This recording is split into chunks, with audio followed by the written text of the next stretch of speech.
Welcome back to Off the Water. I'm your host, Darth Yacker, and joining me as always is my co-host, Tyler Caldwell. Our special guest tonight is Chuck Bahan. Chuck is a first-year officer with Bayou Coast. He's also an experienced and excellent angler from both a kayak and a boat. Chuck is going to talk with us tonight about some of the recent tournaments he's fished. He's also going to provide us with some tips for our upcoming Double Trouble tournament. We got a lot of exciting things to talk about, so let's get right to it. Just real quick, before we get into fishing, though, Tyler, you heard about the big news this weekend, right? What's that? No collusion. The collusion delusion's over. All right, we got our politics out the way. Now we can get back to talking fishing. So Tyler, did you get to go out? This weekend was gorgeous. The weather was just beautiful. Did you get to fish any? You know, me and my wife went and launched in Ruddock, and she kind of wanted to do a little scenic paddle, and of course I brought the couple rods. Really, I brought a fly rod, and that was my first time with it in the kayak, trying to learn how to cast and stuff. So it was more a learning curve for that, but I didn't catch anything. It was more a sightseeing trip than anything.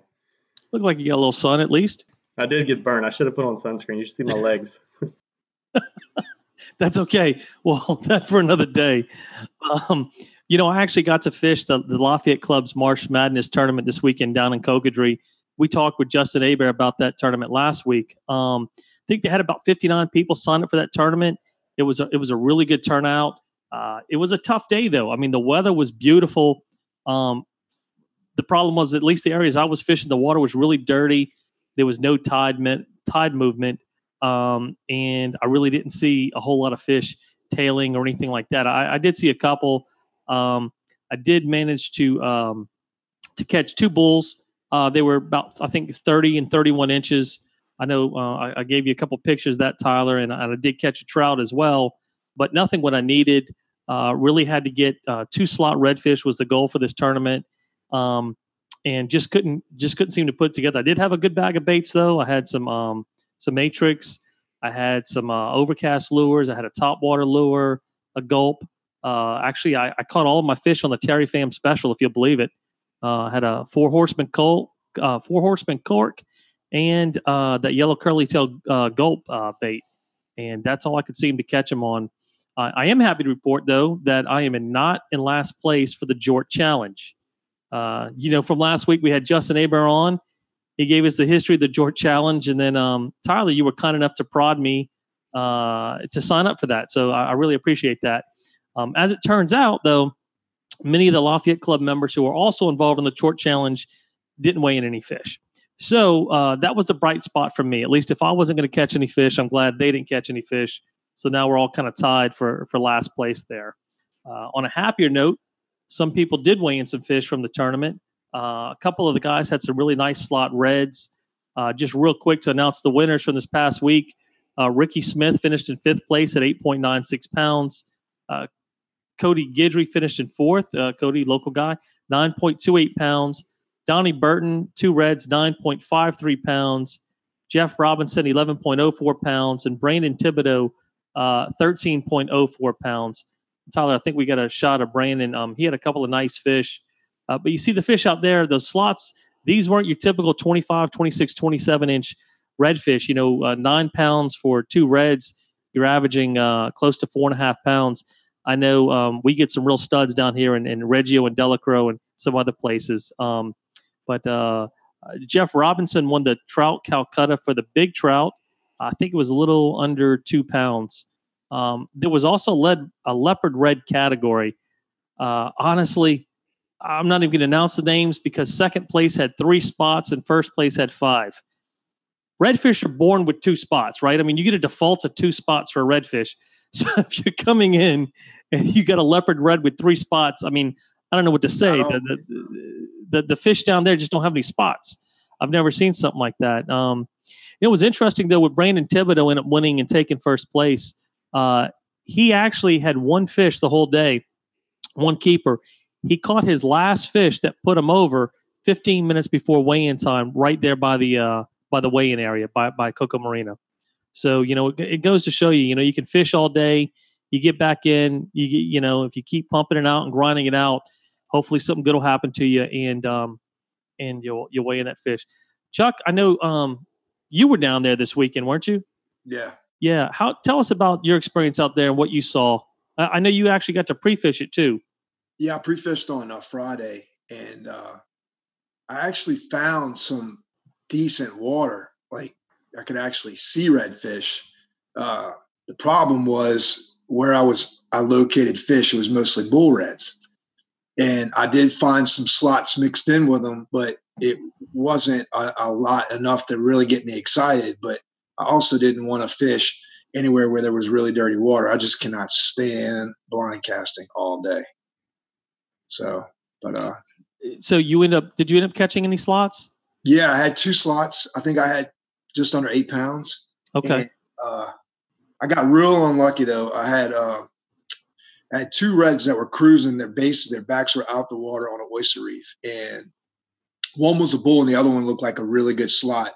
And right as I was about to cast on the slot, a pelican comes off the bank and flies right about 5 yards over both redfish, and they both spook like they thought the pelican was going to eat them. And right as that happens, I'm throwing the bait right over the redfish, and it was it.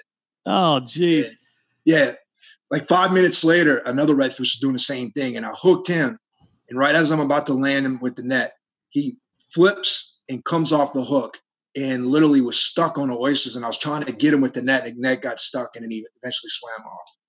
So that was pretty much my luck all during the time. How many bulls did you end up catching on Saturday? Like six or seven. I don't think I had one under 30 inches. They were all 30 to 32, 33 inches. There seemed to be more bulls out there than slot reds, it seemed. I know a lot of people came in saying they caught bulls, but no slots. Yeah, I know Lance Burgess said he caught a 42. Jeez. And not a lot of trout either. I mean, a couple of guys weighed in trout. I think, like I said, the biggest one, it was well under 2 pounds. So, yeah, I didn't even fish for trout. Yeah. I mean, the weight was all, well, with the redfish and everything. Yeah. What bait did you have success with out there, that was provided to in your bag? Was it anything provided in your bag, or was it bait? Yeah, so the guy that I forgot his name that had his bag, but most of my baits were clear. So I knew I could not fish in dirty water because my baits would basically be invisible. I was hoping I'd have at least half and half. I had, I think, 2 baits that were dark. One was like a black olive color with a chartreuse tail.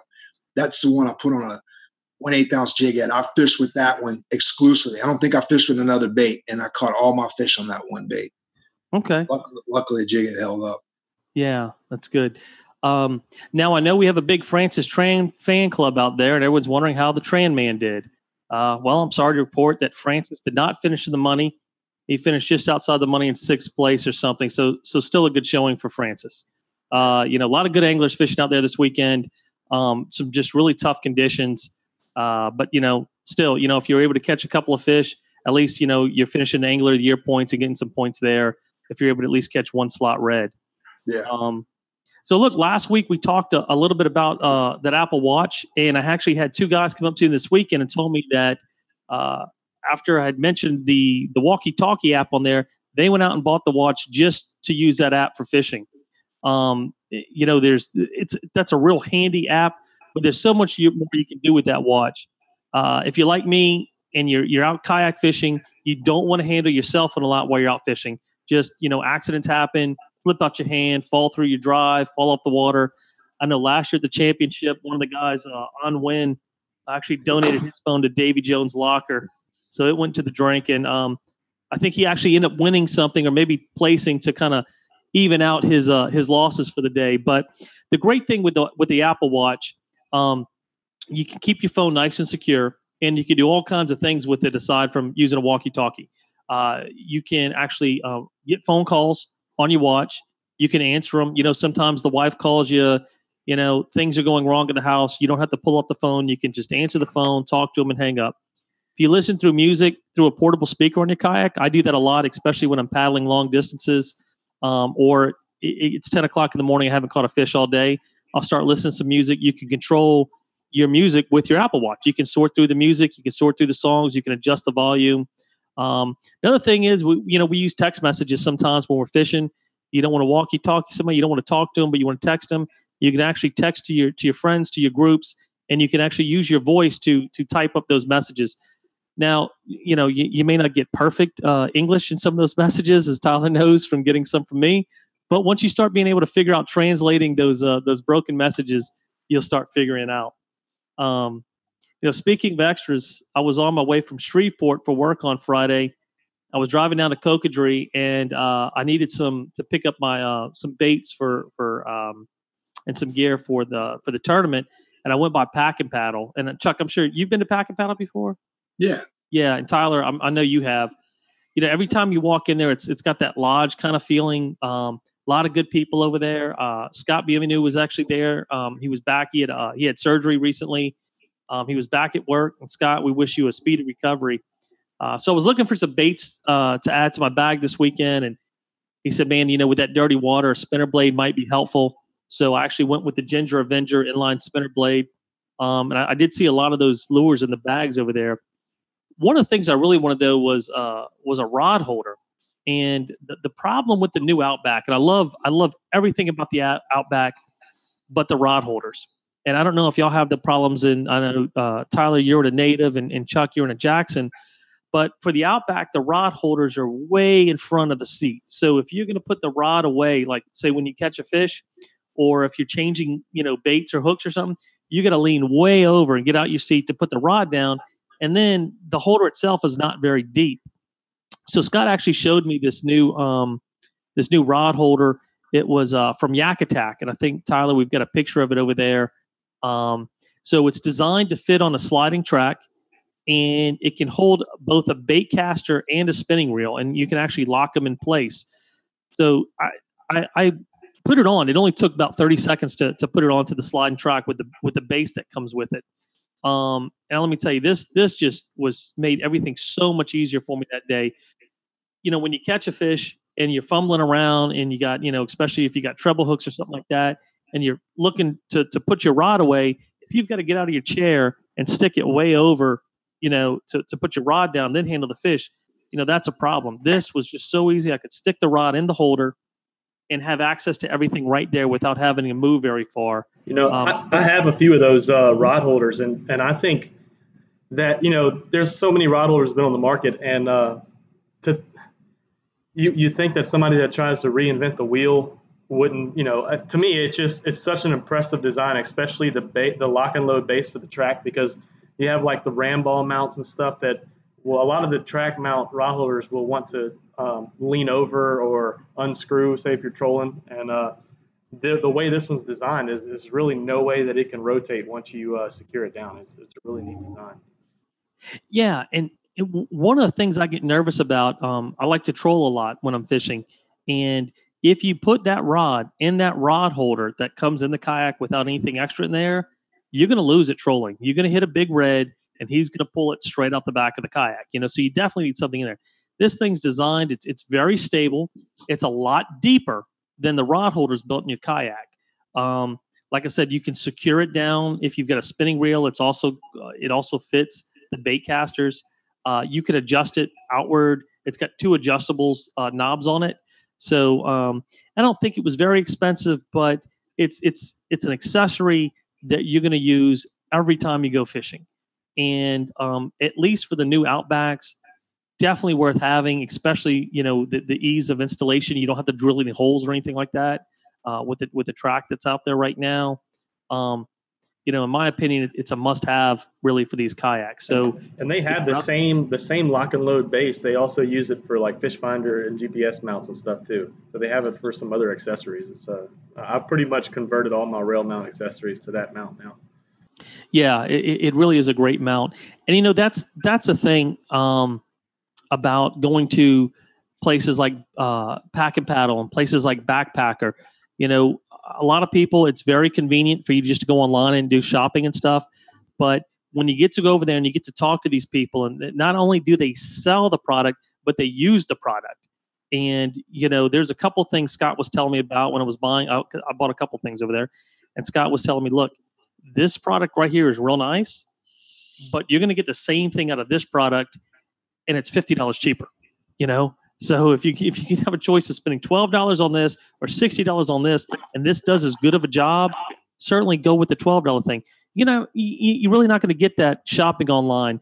You really want to support those local vendors. You want to keep them in business. I try to do it as much as I can. I like shopping online, but I want these places open. So when I have questions, I can go talk to these people and know that I'm getting a good product or at a good price. Yeah, and they do a lot to keep our club running and keep, with so many of these prizes and stuff we're able to give away at our tournaments is all because of them. So I'll always say support those who support us. Absolutely. Shop in person for baits, things I can get at these local vendors. I'm going to go there instead of going online because I like talking to the people too. You go over there to buy one thing, you may end up walking out there with 5 things, and you can have a lot of good conversation with a lot of these guys because not only do they sell the products, they use the products and they fish. So it's really a good thing to do and keep those guys in business.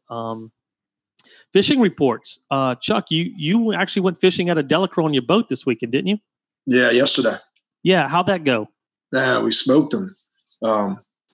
I went to a couple spots that I've done well in the past, and we were on my buddy's boat. And as soon as we got there, 3 of us pitched our corks in the water, and we had triple hookups. And for the next 3 hours, we just caught a bunch of 14 to 17, 18-inch trout. I think we stopped counting about 70, and I said we decided to go to a redfish spot that my buddy likes to fish. And we were on a bank, and water was just getting slammed against the shoreline. And I think what it was doing was pinning up a bunch of bait. And 4 of us at the same time hooked up on 4 bulls. And in an hour and a half, we probably caught 40 redfish. And they were all between 16, 14, 16 inches all the way up to 38 inches. Wow. Pretty crazy. Awesome trip. Were y'all using just artificial or? All artificial. Yeah. I was catching just as many on the Voodoo as we were on the Gulps. Okay. Redfish. When you were fishing, certainly we're not going to ask you about spots. Was it kayak range though? Could you? So the trout was definitely kayak range. We actually stopped in that bay just west of Grand Lagoon for a little while to see if there was some trout still in there, and that's like a 2-mile paddle from Reggio. Oh wow! We caught I think 20 in there, and then we moved to my other spot that I knew there'd be some bigger trout, and yeah, that's the ones where we hammered them for a while. And the water was actually really clean in there. I think we caught 2 redfish that are about 24, 25 inches and mixed with the trout. The water's probably 8 out of 10. Wow. Another thing I did notice when we were working our way towards Delacroix is just having that sunlight come out for the last 3-4 days, the grass has probably grown 5-6 inches in Delacroix. And you could see grass almost on the surface of the water, which is good to see because it's going to clean up a lot of water. So, and that's a good point. I hate fishing in grass. I'm trying to learn, as it gets by, because the grass is just, it's really good for red fishing. I mean, it cleans up the water. Doesn't it filter basically all the dirt and everything through it? It filters water. But another thing that it does that really attracts redfish is sometimes when you're going through grass, you'll see little things scurrying on the top of the grass mats. That's basically small blue crabs. And they're constantly shedding in that grass. And those reds are swimming in and out of there, picking on crabs. And so in the summertime, redfish probably exclusively feed on, besides shrimp, probably feed on crabs. And that's why another reason why they're in those grass beds, because they're just destroying the crabs. Yeah. And, we're going to bring you back because I know you love sight fishing those redfish and you fish that area a lot. And you're really good fishing the grass. And what I want to do is get you back here and give us some lessons about grass fishing, baits to use, and how to fish it. Because I get out there and I'm just snagged up on everything, and it gets frustrating. And so I don't go fish those areas like I would like to. Really learn how to do that. So we've got a lot of other stuff to talk about tonight, but certainly we definitely want to have you back on here to talk about that because it's going to be a good lesson for a lot of those people. There were some good reports this weekend. I know Reggio. I know a couple people that went out to Reggio this weekend. They said the redfish were everywhere. The water was real clean. Tyler, I think we got a picture. One of the guys sent us redfish swimming around. And again, it's not that Florida water with that blue water, but for Louisiana, this is probably about as clean as it gets with that picture right there. Reports down Highway 1 and PAC are a little scarce right now, as they tend to be right before a tournament. So everyone's kind of holding that information close to the vest. I did talk to some people. Fish Leeville this weekend. I know some trout were caught. The guy I know, he didn't really go after redfish. He was fishing for some trout. PAC I think early on Sunday, I heard some real nice trout were caught early on. And then the bite, from what they tell me, turned off about 9 o'clock. So, and that's funny with trout. You just never know. If you're not there when that bite happens, you miss it. You could come in and say, I fished all day. I didn't catch any trout. And some guy said, I was here from, 6 to 7, caught all my trout. And after that, nothing left. Also talked to Captain Eric Muhobarak with the Louisiana Kayak Company today about fishing down Highway 23. For those of you that don't know it, Captain Eric is a charter captain. He does kayak fishing trips all the way down Highway 23. Eric gave me a lot of great information today. He tells me down in Venice that in between Tidewater Road and Yellow Cotton Boat Launch, they're catching limits of reds along the canes with gulp under a cork. If you venture into the ponds, he says the reds are stacked up for sight casting. If you go into the open water and work top water, he said they're catching some nice trout. He said some up to 24 inches along the drains. They've had a few flounder actually being caught over there. And Burris launching out of Joshua's, they're catching limits of reds, keeper reds along the marsh, tight lining plastics. He recommends the Matrix Green Hornet. He said there are also some really big bulls being caught in the flats in the 35 to 41 inch range. And he says on the right day, you can sight cast them if the wind's down, the water's clean. He said they're also catching some trout out of Joshua's using a voodoo and a cork. Behind the high school in Port Sulphur, if any of you guys ever fish that area, it's a real easy to get to. It's a free launch. He said the limits of trout are being caught in Bay 1 and Bay 2, ranging from about 14 to 18 inches. Again, he recommends using a voodoo shrimp under a popping cork. When the action slows down, he recommends heading into the ponds and catching reds on Johnson Gold Spoons. Lastly, East Point of Lahash, kind of an area that we don't talk about much. He said launching out of best shells using cut bait or shrimp on the bottom. He said they're catching some really nice catfish right now, freshwater cats, 2 pounds to actually running up to 30 pounds. So if any of you guys like to go freshwater fishing, looking for some big catfish, that may be an option. So I wanted to thank Captain Eric for giving me this report. A lot of very good information in there. If you're a fisherman looking to learn the Highway 23 area, or just looking to put some meat in the freezer, and you want to book a kayak trip, you can reach Captain Eric at the Louisiana Kayak Company on Facebook and Instagram. You can also give him a call at 504-313-8292. That's 313-8292. Again, that's Captain Eric Muhobarak at the Louisiana Kayak Company. All right, Chuck, we talked to you a little bit earlier about some things, but, one of the things we like to do on here is when we bring a new guest on is to have them tell them about themselves, and just so people get to know you, when they're out there fishing and running into tournaments, they say, hey, that's Chuck Bahan. I saw him on the podcast the other day. Where are you from originally, Chuck? So I was born in New Orleans, grew up in Metairie till I was about 8 years old, and then my family moved across the lake to Mandeville, and so I lived on the North Shore until college. Okay. And where'd you go to college? I went to LSU. I have 2 degrees from LSU. Well, what are your degrees in? I know one's in nursing, I think. Yeah, so I have a BSN in nursing. I have a Bachelor of Science in Kinesiology, and then an MBA from Southeastern. Okay. And currently you live in Metairie. I do. I live close to Bonneville. Yeah. And I know just from being friends with you, you are a registered nurse. Is that right? Yes. Okay. I work in the emergency department.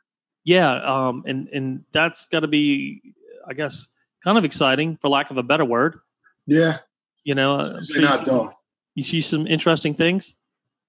Yeah, you get a few overdoses every now and then. You get GSWs, gunshot wounds, some bad car accidents, but anything that's serious trauma usually goes to the University Hospital because they're a level 1 trauma center. Didn't you get a free bait recently working? Oh yeah. So a lady was working, I guess in the sporting goods section at a Walmart somewhere on the West Bank. And she comes in with a treble hook in her hand. It was a badonkadonk topwater. And I knew right away, I was like, oh, you picked the perfect nurse to take this hook out. And the physician assistant and the doctor walked in, and I said, I got this. And so they laughed about it because they knew my background. And so they just made an x-ray of the finger just to make sure that wasn't any, the hook wasn't in the bone or anything. And I gave them a tutorial. So it was like 6 of them in the room watching me pull the hook out using, you put line on the shank and push your thumb down on the top of the hook and whip it out. And she literally wanted to kiss me on the cheek right after I finished that. And I got the bait, and I've actually fished with the bait since that episode. And I haven't caught anything on it yet, but I do like Benonkanonk top waters, especially when they're free. So, I was thinking that's, maybe we could get a live action demonstration here. What I'll do is narrate. We'll put the hook in Tyler's hand, and then Chuck, you can show us how to properly remove it. Okay. I'm going to pass. Yeah. Well, you know what? It would have been good. I think this past weekend, Aaron LaRose actually put a hook through his hand. He was at the ER getting it removed. Dang. Yeah, I could do a tutorial one time, save everybody an ER bill. I'd like to see that. That'd be another good episode. We'll do a safety episode there, and I'd like to see, because I've heard the trick with removing the hook. I just I don't know how to do it, but I've definitely heard about it. So it's definitely good company there for her to come in and go to the right person with the doc. I'm sure the doctor would have screwed up the badonkadonk, right? He's breaking up the pliers and wanting to cut the hook up. She would probably cut the hook off the O-ring. Oh man! Wow. I'm sure Aaron loves the fact that she told him about that story. So look, I know you love to fish, but what a lot of people don't know about you is that you have quite the green thumb. I do. Tell us about that. I'm always seeing pictures. So my mom's a master gardener. She's retired, and I've always been interested in growing vegetables. When I used to live off Jefferson Highway, close to Ochsner, I had a couple beds back there, and I grew a bunch of tomatoes. And since I moved over to Metairie, the other side, close to Bonneville, I put 4 in-ground beds back there by the pool.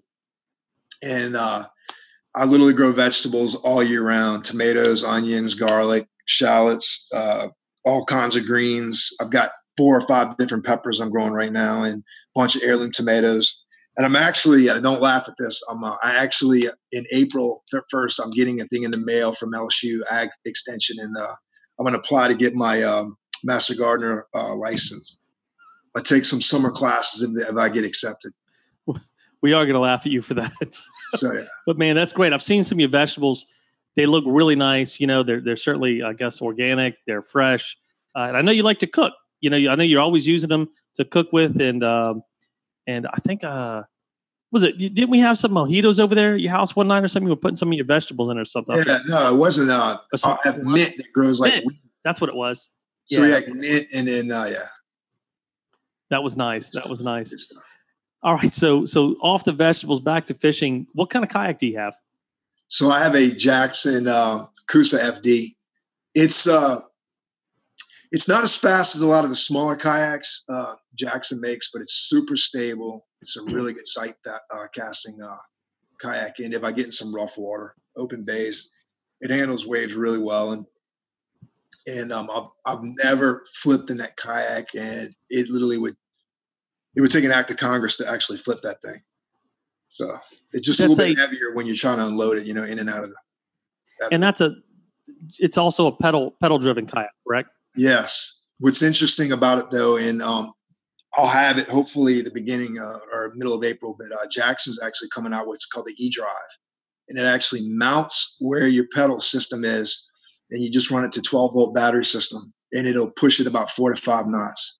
And the range will be about an hour and a half runtime, wide open. So if you bring 2 deep cell batteries, you literally can run it all day. Probably your range would be anywhere between 15 and 25 miles. The Jackson rep at Beer and Gear last week, 2 weekends ago, she had brought one, and we were looking forward to playing with it. And then they had forgot the kill switch, the emergency kill switch. They had forgot the pin that sticks in there in other words, it doesn't operate if you don't have that safety feature. Right. They had left the pin, so we didn't get to play with it. They're actually the KBF right now, which is over by Caddo Lake. All the guys from Jackson on the team, they're actually all demoing that eDrive as we speak, and there's going to be some really good video footage on it out there. I know Jameis and Redding had sent out a group text to a bunch of us, know guys that are using it, and I've seen a few videos, and it's pretty damn impressive. And the price point, I think, is going to be like $5.99, which is a lot cheaper than the Torquedo. Yeah, the Torquedos are a lot more money than that. That's a good deal. Yeah, those Torquedos, I mean, they're nice. I know Matt Van has one. You know, they're nice for zooming around and scouting and everything before a tournament. But I think they're like about $2,000 or something like that. A little bit over $2,000. Yeah. You know, that's a lot of money when you spend $3,000 on a kayak and another $2,000 on something like that. I mean, the advantage with the Torquedo, it's got the battery installed in the system itself. Mm-hmm. But once that battery dies, you have to pedal. With this system, you'll be able to bring as many batteries as you want. And that's nice. That's nice. I would be concerned if you get out too far with the Torquedo and that battery dying on you and having to pedal all the way back in. Yeah. Chuck, you're also on the pro staff for Jackson, right? Correct. Okay. And I mean, you do a great job for them. I know you use that kayak, and you're always in the top in these tournaments. You know, you can't win them all, but boy, you certainly do finish a lot in the top 5, top 10 a lot. Now I want to go back a few years for people that weren't in the club at the time, who missed the story. But back in 2017, the club decided to add a championship tournament at the end of the year.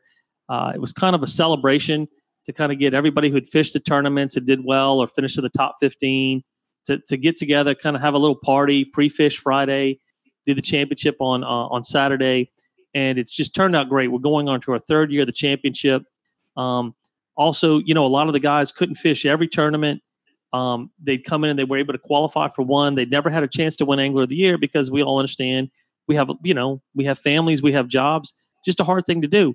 But everybody's got noticed. You can come out, you could take a vacation day, you could fish that tournament and walk away with a lot of money and just have a great time. Unfortunately, as you know, you would expect with Bayou Coast, we have not had the best of weather for our first 2 tournaments. Our first one took place in December in Cocodrie, Louisiana. And the whole year led up to this tournament. We were very excited about it. And we picked the absolute worst weekend to fish. It wasn't rain. It wasn't wind. It was snow of all things.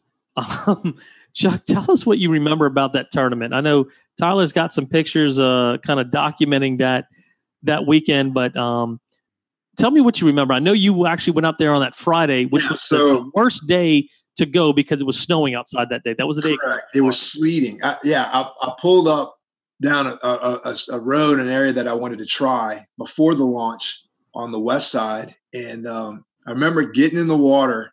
It was sleeting and like rain coming down on me.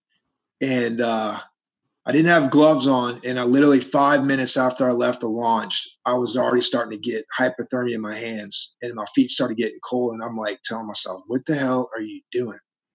And I literally turn around and I'm fighting the north wind. I finally get back to the truck and I have to jump in the truck and warm up before I could load the kayak on the trailer. And I went back to Cocodrie to the launch and I see Eric just barbecuing away and cooking a gumbo. I said, that's where I'm going to be. There was a lot of drinking that night. We were outside hanging out, drinking. Eric was making a gumbo. I think another guy had done some ribs. That was the infamous night, I think, that Todd crushed the Mississippi State cowbell. He did. He crushed Michael Etheridge's cowbell, broke his heart. Yeah, we put an end to that shit. Terrible. And was it Johnny Bergeron? Was that who jumped in the pool? Yeah. This guy strips down to his skivvies. Mind you, it's snowing outside, and he jumps into the pool on a bet. At the pool they have a Coca Marina. I think he got $100 out of that. I think he did get $100, but it was cold. I know with the way, if you've ever been to Coca Marina, with the way the rooms are lined up, at one part there's a balcony outside the rooms, and you can walk outside the back balcony and you can actually go to the other rooms that open onto the balcony. Jason Bain had a Santa Claus outfit out there that day. It was right close to Christmas, and he gave me the Santa hat and the Santa beard. We were going up to the windows, and it was funny because some of these guys it was so serious. I remember they were in the same room together, but they were rigging up for the next morning, but they wouldn't rig up together. So one guy's at a bedroom rigging up, one guy's in the kitchen rigging up, and one guy's in the living room rigging up, just so no one could see what they were fishing with. So me and Jason are tiptoeing around down the balcony, peeking through everybody's windows. And I remember seeing, I think it was Steve Lassard. He's sitting there rigging up, and me and Jason are just sitting there peeking in on him with the Santa Claus mask. I think he turns around and looks at us like, what the hell's going on? I mean, these guys, it's just so funny how secretive everybody gets. It's like, I don't want anybody to see what I'm fishing with tomorrow. This is the secret bait I'm going to catch. I've caught redfish in the snow before this bait, But it was cold. We woke up that morning, and I remember when we launched, because it was shotgun launch, I had to open the front hatch to my kayak, and it was frozen shut, and I had to pour water on it just to melt the ice, just so I could open the hatch. And I mean, I'm in basically my bib from head to toe. Everybody bought gear just for this tournament that you probably won't ever wear again in Louisiana. And I thought to myself, this is one hell of a first championship tournament. It was cold. It was snowing. I didn't think anybody was going to catch anything. Chuck, you ended up winning the tournament that day. Yeah. I mean, with all those competitors in those conditions, and you came back, and I think you had a pretty good stringer. I forget what the stringer was. Was it 3 redfish or 2 redfish? 2 redfish. Trout, but no one caught any trout. No, I actually foul hooked the trout earlier in that morning around 8 o'clock, and he was so frozen. I don't even think he knew what was going on. I threw him in the water, and he just laid there. Yeah. So tell us about that. I mean, how are you fishing for redfish when those conditions are so cold like that? I mean, how were you able to find them and catch them? I mean, it was just I'm not going to lie. The week before I had scouted, I had probably cursed myself. I had caught 5 slots that were over 26, and one of them was pushed 8.5 pounds. And it was in a totally different area than where I fished the day of the tournament. And with the wind and the conditions, I knew that spot would not be good. So my plan B was to try to find clean water somewhere close to the launch, because I knew with the winds and everything, I didn't know how bad the winds were going to be. I didn't want to kill myself with the current and fight the current coming back in. And I was fortunate enough to find an area where the water temperatures most of that morning were running in the 40s. And I run into this flat, and I think the sun was just warming it up pretty good. And temperatures went from like 48, 49 to like 54 degrees, like that. And I knew that was going to be a ticket. And sure enough, like within 5 minutes on this flat, I see a redfish, and I throw right in front of it, and he doesn't want anything to do with my bait. And this went on for like an hour. And I think it was just because they were just trying to thaw out. And then around 11 o'clock, from 11 to 12, I literally caught about 20 redfish. And it was like every 2-3 minutes a hook of fish. And they were all like decent size. And I was calling 24, 25 pound fish, 5-inch fish. Believe it or not, I had probably about 12.5, 13 pounds roughly, it's not a bad stringer. I would have finished in the top 3 with that. And then on the way back in, I just saw this slob swimming right in front of me. And at first I thought it was a bull, and I pitched in front of him. And when I hooked him, just like all the other ones, they barely put up a fight. I was literally just bringing them right in. And I put him on the scale or on the my measuring stick, and he was 26.5. And I put him on the boat, and he was like 8.5 pounds. And I said, I know I won this tournament.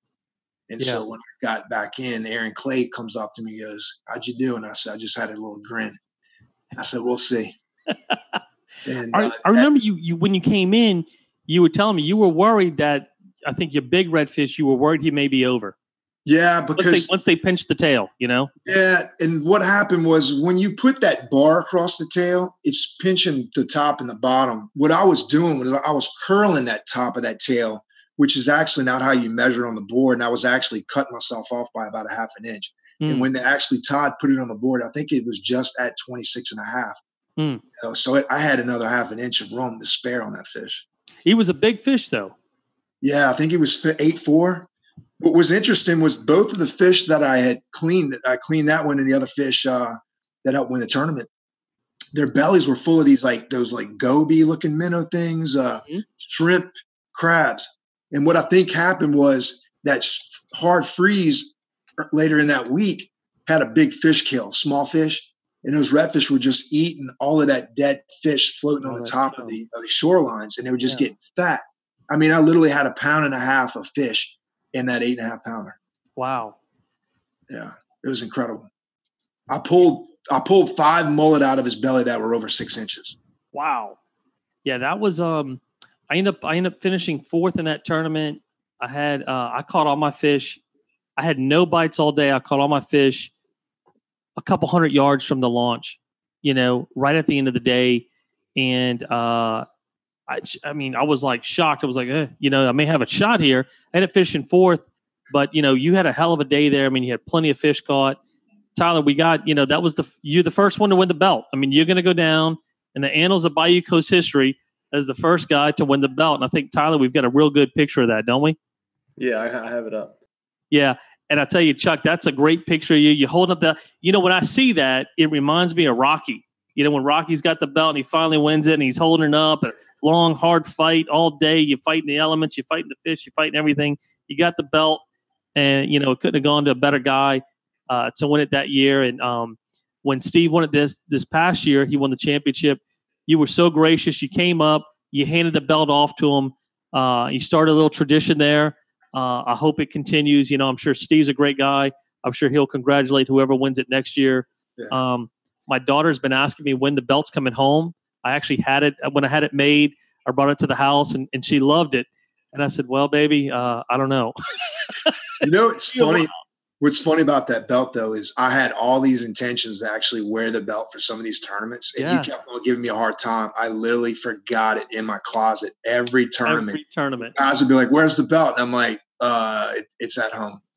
Yeah, I think you remembered to bring it to the Christmas party. That might have been the only thing. Yeah, and I think some guys actually thought I'd actually lost the belt, and I was trying to figure out how I can get a replica of it made. Well, and you did wear it, I think, to the boat show. I think you had it to the boat show. Yes. I held it on for a little while, and then I think for the championship I had it on for a little while, but with all that rain, I didn't want to mess it all up. So. No, it's a beautiful belt. I know the Florida guy's been talking about taking it out of state with them this year, so we'll see what happens. I'm hoping we get some guys to keep it in the state. And keep on that thing. It'll be interesting to see how everything shakes up with Angler of the Year. I know Devin's at the top right now, but there's a lot of guys in that top 10 that are pretty close. In fact, 3 officers in the top 5? It's 2 or 3. I think it's 3. Yeah, it's pretty impressive. Yeah, it is. It really is. When we moved the championship actually up to November this year, in hopes of trying to get some better weather. Normally we do it in December, but when the tournament shook out, we were able to move it up to November. And what we're actually going to do is we're having a backup date in December, like the first week of December. So if for some reason we have a polar vortex came through last year for Trout Challenge in November, we've got a backup date I think in December that we'll announce about 2 or 3 weeks later, just in case. And then obviously, if it goes that day, it's going to have to go that day. We can't push it back anymore. But we're really trying hard to get some good weather. Last year, the fishing was just phenomenal down at Bayou Log Cabins. I think that we were out there fishing the weekend before.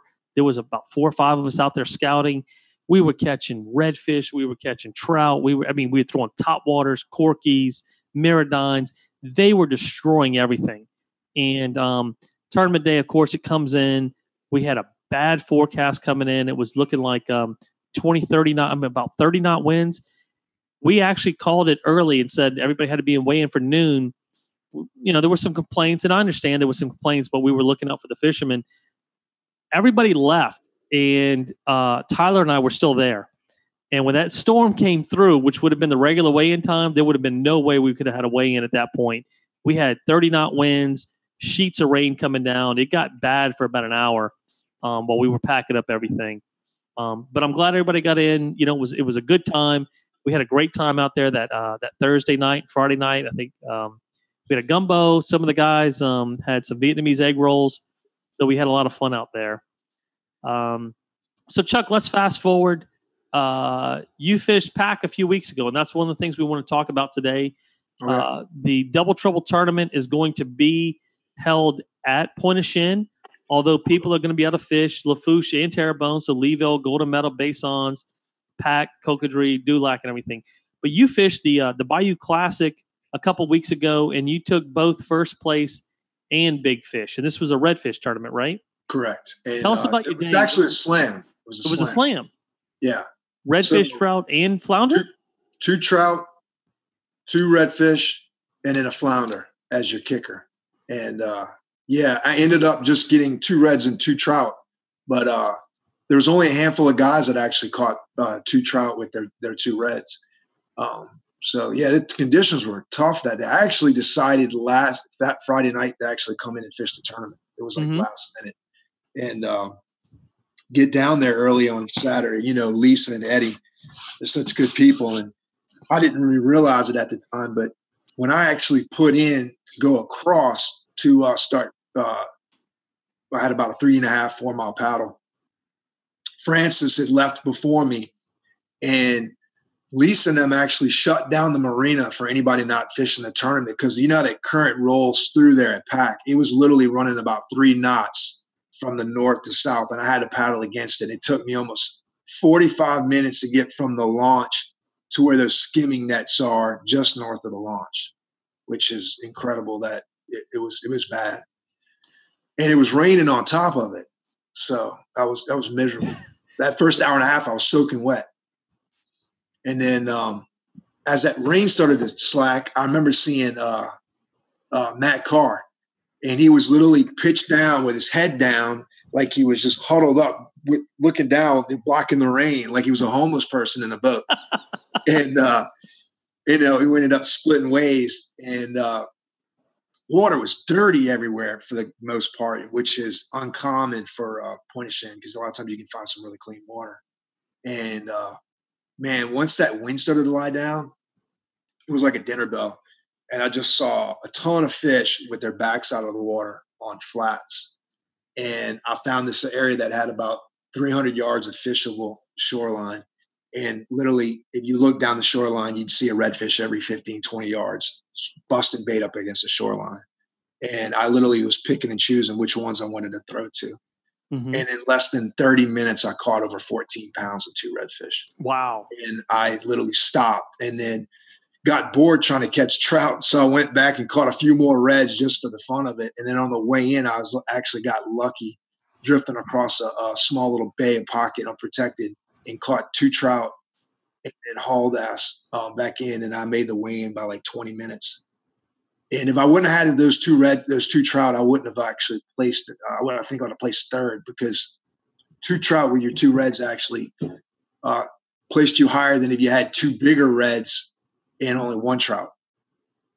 So part of the slam was if you had 2 trout, it kind of like a small slam scores you higher than if you just had 2 monster reds. This is the same deal with the trout. 2 trout was a kicker better than just having 2 reds. I got you. So I take it no flounder were caught. No, not one person caught a flounder. Yeah. And I'm sure most people were focusing on redfish and trout, and then, I guess if they had time going after flounder. So, you fish PAC a lot. You've had a lot of success out there. Can you give us some tips about people fishing PAC? I don't do very well out there. I fish it. I don't go there a lot. I love Eddie and Lisa. They got great facilities out there. But Highway 23 is kind of the area I fish a lot because it's closer to my house. But when I go down there, I want to have more success. And I see some people do really well out there and some people not so much. What do you find is very helpful for people fishing that area? So one tip I can give people, I love fishing with Johnson Sprite spoons. I don't fish anything bigger than a 1/4 ounce out there because if you're fishing in some thick grass, you want that spoon to basically slide over the top of that grass. And anything with more weight, 1/2 ounce spoon, you're literally going to be clumps of grass in, and it's not going to be nearly as effective. I actually even use a smaller spoon than that, like the 1/8 ounce. The only problem with that spoon is the hook's really, really small. And on a bigger red, sometimes you'll either lose it or they'll straighten your hook out. So that's the chance you take. But now these are going to be weedless spoons? Yes. It's the ones with the weed guard on the top, on the front of the hook. Yeah. I also love, like you're talking about, like the inline spinners out there, weedless.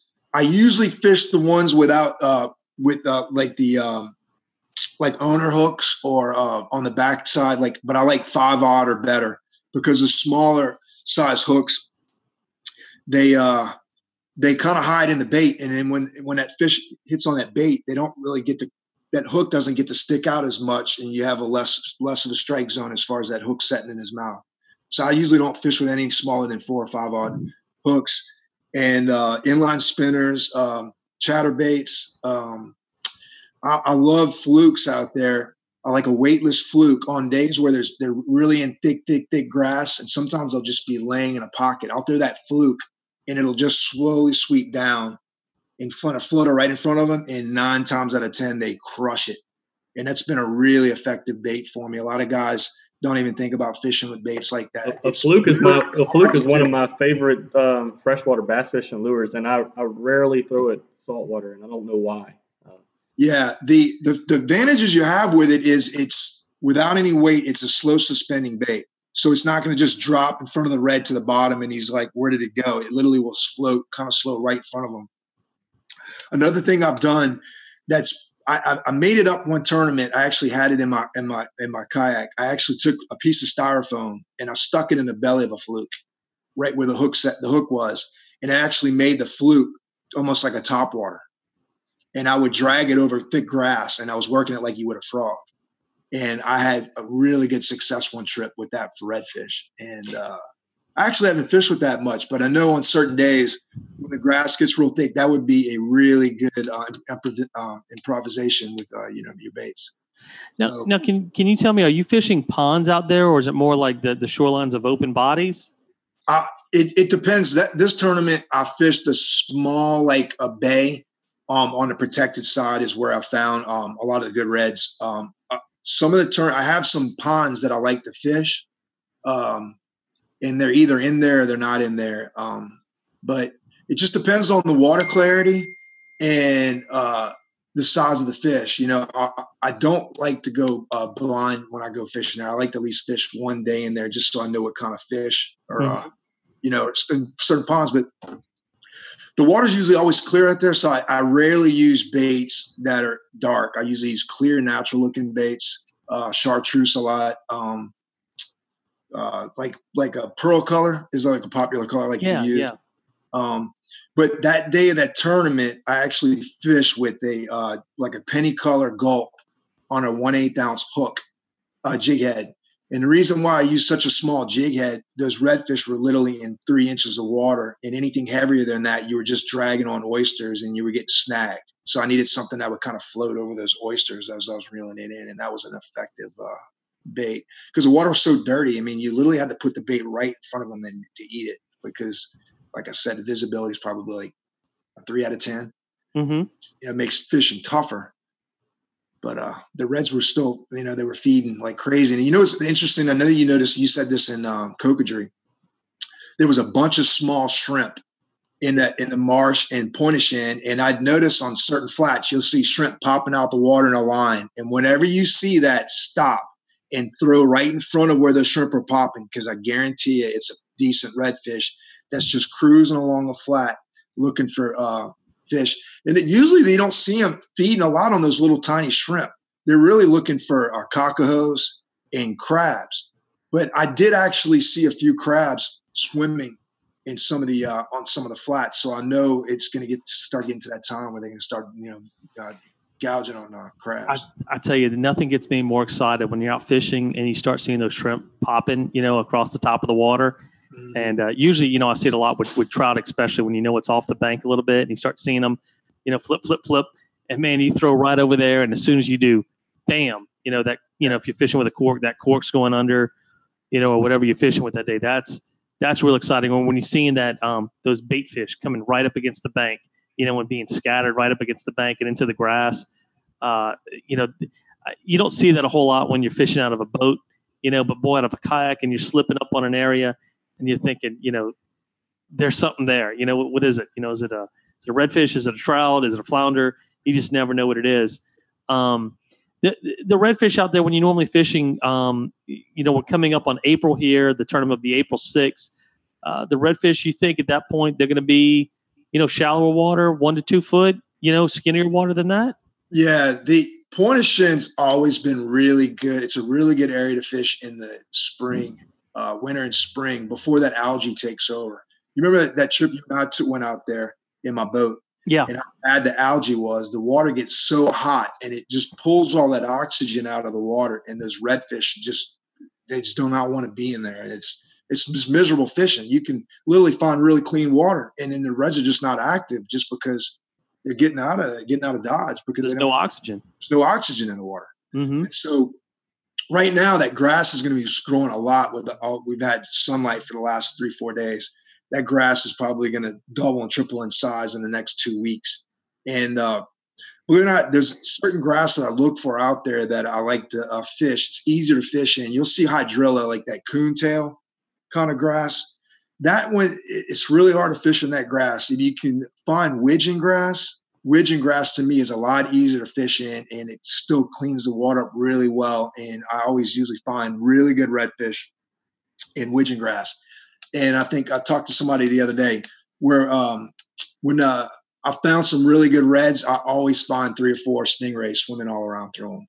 So really? If you find stingrays, stop. And I guarantee you're going to find some redfish within proximity of those stingrays. Okay. That's a good tip for guys. Now, the fish that when you go out there, they get a lot of people that go out there. Sometimes, you get a lot of pressure out there.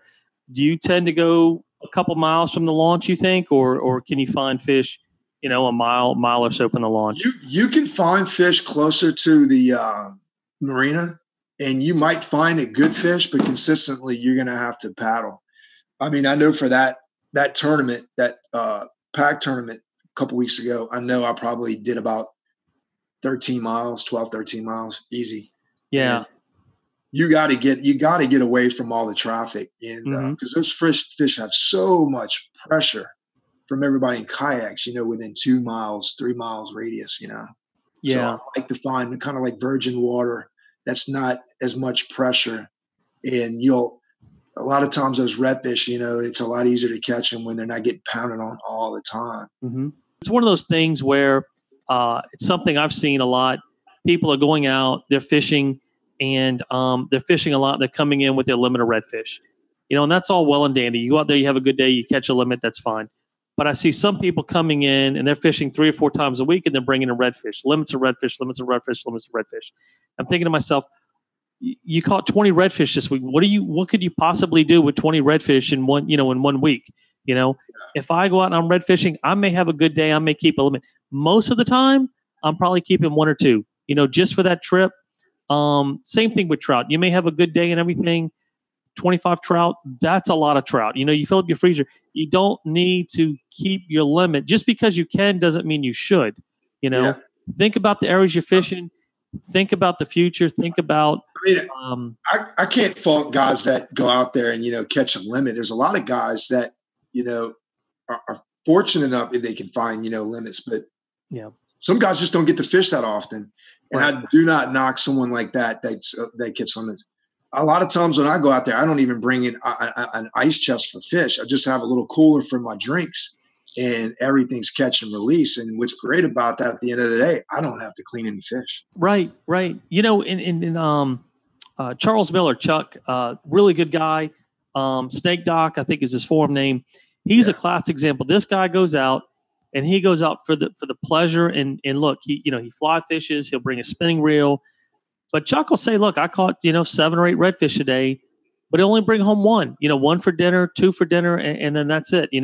Leave him out there, catch another day.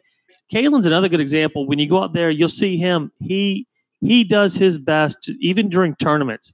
He will try to keep his redfish alive the whole tournament. If he can bring them into the weigh-in alive, he will, and then release them again. It's really hard to do out of a kayak, especially in the summer when it gets hot. But just kind of keep that in mind. Fishermen, we brag. We all love to brag. And what's better bragging than coming home with a big thing of fish and taking pictures and all that? So, there's nothing wrong with it every now and then, but keep that in mind when you're out there. You're hitting some areas, catch and release. There's no reason to keep your limit every time you go. Certainly sometimes you haven't been fishing in a while. You stock up the refrigerator. That's perfectly understandable. But if everybody's out there catching limits every day and hitting an area, it's going to hurt the fishery eventually. So look, Double Trouble. I know you're fishing this one. Who's your team member, and have you come up with a team name? We don't actually have a team name yet, but I guess I'll put the cat out of the bag and let everybody know I'm fishing with Bryson Hatcher. I'm fishing with Bryson. Bryson, that guy can fish. He's him and Barton, and they tore up the tarpon last year, and I was fortunate to go on a trip with him and caught my first tarpon. I remember that, and look, we're gonna have those guys on when that tarpon run, because I saw some pictures of some massive tarpon coming. They're launching right there off of I think it's Pensacola Beach, somewhere in that area, Pensacola, Destin.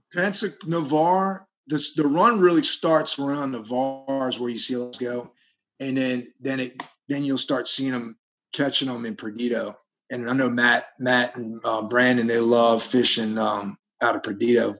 But I also heard Bryce and those guys told me all the way into Gulf Shores, you'll see a lot of guys catching tarpon.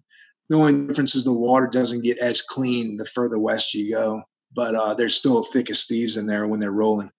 And live bait on a 7-odd, 8-odd circle hook on like 80-pound fluorocarbon leader, and just hold on. You get that bait right in front of that school as they're rolling. You'll know it if they take that bait in. You'll know pretty quickly. Tyler, it sounds like we may have to do a live broadcast of Off the Water, actually on the water. Yeah, tarpon fishing. Maybe sounds good to me. Tarpon fishing, yeah, and that's going to be awesome. I know we're planning on going out there and doing a trip with Matthew and Brandon, doing a little bottom fishing. I've been out there with Brandon before and caught some nice red snapper, cobia.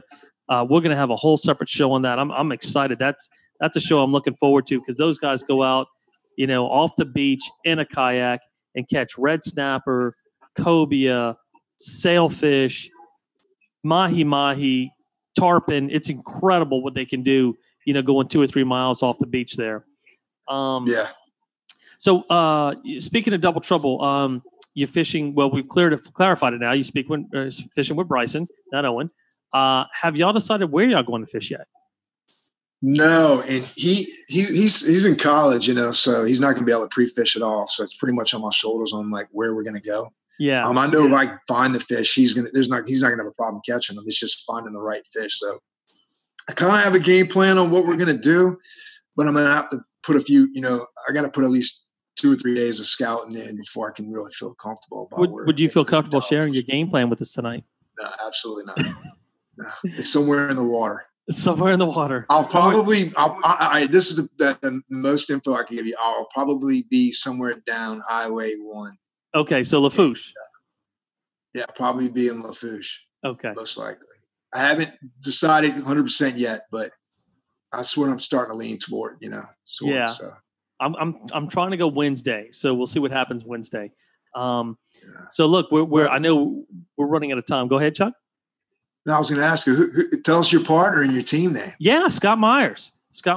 The Latin Connection. Me and Scott are we're both born south of the border. We are the Spanish Flies. So it should be good. And Tyler, I know you had a real interesting name for your team, but I don't think we can share that on the air tonight. That'll be something we talk about at the tournament. So look, guys, I know we're running out of time. Just a few announcements. The kayak. It's pretty windy over there. Oh yeah, it's a little windy. Working my pecs right now. So look, the Kayak Bass Fishing National Championship is taking place this weekend in North Louisiana, Shreveport, Bossier City area. I know at least one of our members, Matthew Van, is going to be competing in this event. Certainly, we wish Matt and any other of our members fishing it good luck. I think Doug's brother Wayne is fishing it. Oh, who's that? Wayne's fishing it. Oh, fantastic! Doug's brother. That's got a first place prize of $50,000. What I read. It's $50,000 cash and $50,000 in other, like basically prizes that you can win. I think it's close to $100,000. That's incredible. I mean, for bass, To me, I'd much rather fish for trout, but some of those guys love bass. Hey, you see, that's why Matt Van and Brandon Barton, those guys, are starting to try to learn how to freshwater fish because of that follow. Well, look at Aaron Clay fishing these little tournaments in Mississippi, and he caught a 9-pounder right outside of Hattiesburg a few weeks ago. Well, pretty soon the Bayou Coast Championship, I think we're up to 2,500 for first place this year. Pretty soon we'll be up there. We just got to get us a couple years, a couple of good sponsors. Paddlepalooza, the shirt design is out. And let me say, this may be the coolest shirt we've ever had. Yeah. Now, I was initially disappointed we weren't going with a Star Wars theme. The tournament is on May the 4th. Of course, everybody knows May the 4th be with you. But apparently what happened was Disney and Lucasfilms got involved when they got word of our design. They got their lawyers involved. Bayou Coast got their lawyers involved. It was a big mess. So at the last minute, we said, fine, we'll go with something else. So instead of having a really cool-ass Star Wars theme, we got a really cool-ass Kraken theme. And I know, Tyler, you're gonna put that up there for everybody to see. I want to give a big, big thumbs up to Trisha Lewis. That's Todd's wife, designing the shirt, ignoring the fanboys. This was, I think, by far my favorite design. I'm actually going to order a couple of shirts. I want to get one for my wife and one for my daughter. You can see the picture. I think, Tyler, correct me if I'm wrong, that's a Hobie kayak the Kraken's holding, right? That's what it looks like, And that's Trisha told me so going back to the championship when it was snowing. So Trisha said that she was sitting in the hotel room enjoying the warm weather and was sketching in a sketchbook and had inspiration to draw this image here, basically based off of your history of planning tournaments with terrible weather. She said she always felt like our tournaments were doomed and gloomed, like somebody was out to get us. And so she came up with this Kraken idea. So she's actually sketched this up about 2 years ago and found somewhere to use it. So it's pretty neat design.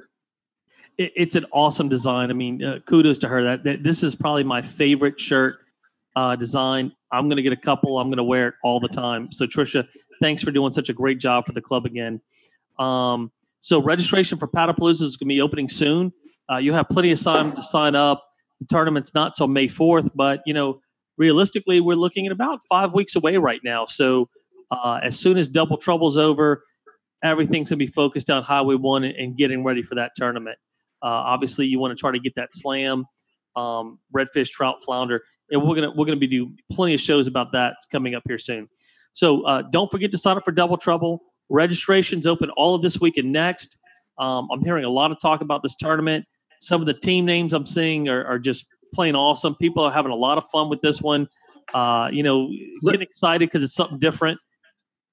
Let them know too that we're going to leave the thread on Facebook on the club page about guys looking for partners. I don't want anybody to feel left out and they don't have a partner. We can try to part you up with somebody so that, you can still fish this tournament. Yeah, that's a good point, Chuck. So we started a thread on the Facebook page. I know there were a couple of guys looking for a partner.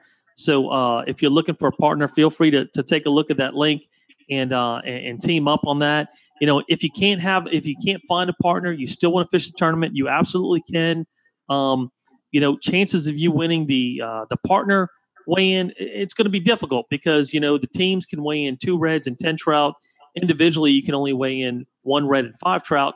But there's an individual Calcutta, there's Angler of the Year points, there's qualification for the championship. So there's a lot of things you can do if you can't find a partner. But hopefully everybody's going to be able to find a partner. Certainly, we're going to do our best. If you can't find a partner, give me an email, shoot me an email, or Tyler or Chuck. We'll look out for you. So if you missed part of tonight's episode, check it out on YouTube or Facebook. It's also available as a podcast. I'm on the road a lot. I got to listen to our podcast last week. I was driving up to Shreveport with Justin. I just had a blast with him last week. Had a good time with Chuck tonight and Tyler. Chuck, thanks again for coming on and give us some tips about the tournament. I'm going to use some of your tips hopefully in the next couple of weeks, see what I can pan out. Maybe if I can change my luck down in PAC. Certainly, we look forward to having you back on soon. There are a lot of good topics I know you can help us with: hook removal, fishing grass, growing tomatoes. So a lot of good things to talk about. Good night, everybody. Tight lines. We'll see you next week. And if you're fishing this weekend, good luck and stay safe. Thanks.